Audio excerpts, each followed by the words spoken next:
There are a lot of things going on in the world that worry me and stress me out and make me afraid and scared. And I thought I would talk about that today because, yeah, the idea of safety is something that I worry a lot about. Because if I don't feel safe, I don't want to be in a certain environment or a certain place and be surrounded by that kind of feeling ever. And specifically the past 2 days I have felt very unsafe because of two very big things that have happened in the world that I know I'm not the only person who feels this way. Monday, October 30th, I was coming home from a dance class, had my day of doing things here in the city, and got a text message right as I was about to cross the street to my apartment that said, "Shots fired in Red Butte Canyon, shelter in place." As soon as I got this text message, I texted Sean to make sure that he was okay, and I texted my closest friends, Amber, Cece, Paul, and Cindy, to see what was going on.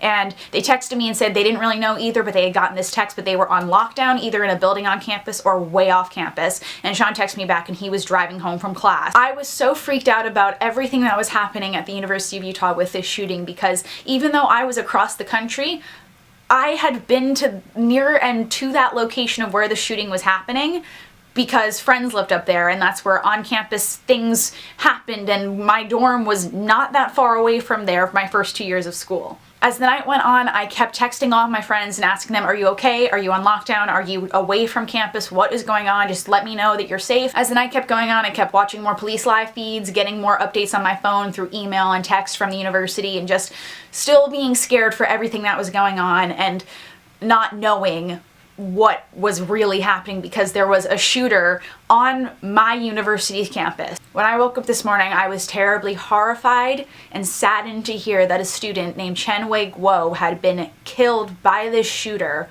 on my campus because this guy tried to get inside his car and shot him with a rifle. The fact that that happened on my university's campus scared the shit out of me because I knew that it just made me feel so nervous and unsafe. And this was an international student whose family was in China, and they had to hear over the phone that their child got murdered. Like, just unbelievable to me. I just can't even fathom what that would be like. I got all the text alerts this afternoon that the guy had been caught and apprehended, and I just felt so much safer for all of my friends and for Sean and for everybody who was at the University of Utah. And as I'm on my way down to work today in Lower Manhattan, and I am about 2 subway stops away from my stop where I have to get off and walk to work, I check my phone because I finally get Wi-Fi service, and I see on Facebook that one of my friends has marked themselves safe during the violent incident in Lower Manhattan. And as soon as I read that, my blood ran cold because I was thinking to myself, I am going into Lower Manhattan.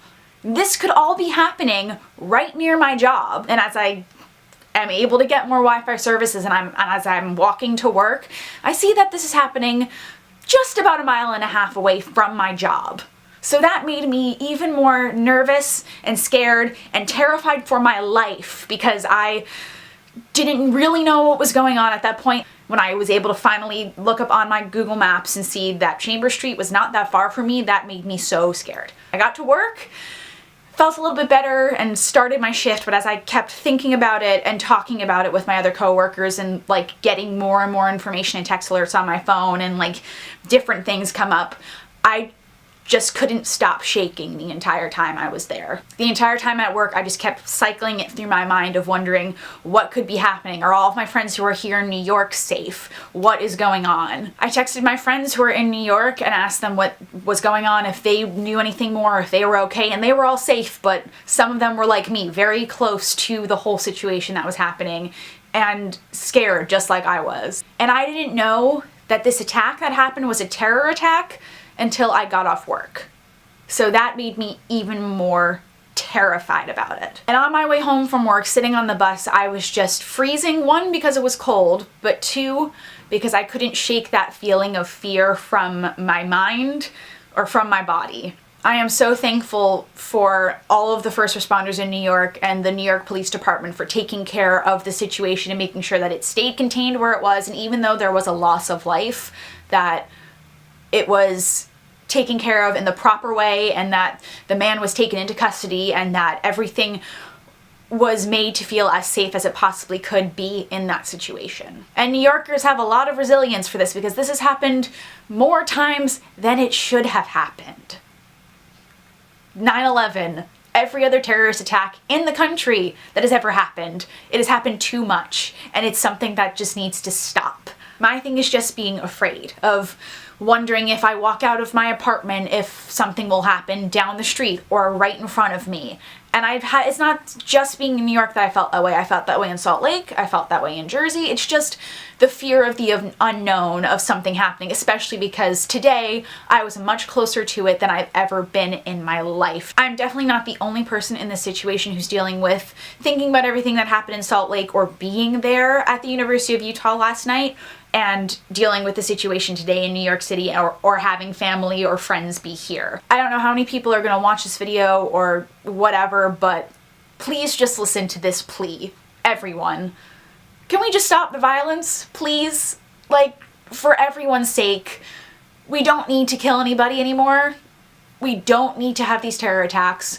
We don't really need this anymore. It's unnecessary. And for the government, I don't know who's gonna see this from the government, but I don't really care. For everybody's thoughts as well. Gun control. Please let us have an actual conversation about this. Salt Lake City at the University of Utah, this is not the first time that this has happened. And it's just another one in the notch, which is ridiculous. Like, we know what happened because of the Las Vegas shooting. The fact that that was the worst mass shooting that's ever happened in America, and that happened less than a year after the last one, that is just wrong. Completely wrong. And gun control is something that needs to be talked about now. Seriously talked about. There should be a lot more background checks. There should be a lot more things that are required to own a gun. It's getting too far along the line of, oh, there's been another attack by someone who got shot. The fact that we see that in the news way too much, it's just frightening and terrifying. So yeah, I'm sending off my prayers and thoughts to Chenwei Guo's family in China, and everybody who was affected today in New York, and just to everyone, like, prayers of peace and hope and love, and that the fact that we should hope that this doesn't happen again. So thank you for watching. Let me know all of your thoughts about everything in the comments below. And you can watch my latest video here, subscribe here, follow me on Tumblr, Twitter, and Instagram in the description. DFTBA, don't forget to be awesome, live fully and vicariously all of those good things, and just send good vibes out to the world. And I will see you guys next time. Bye.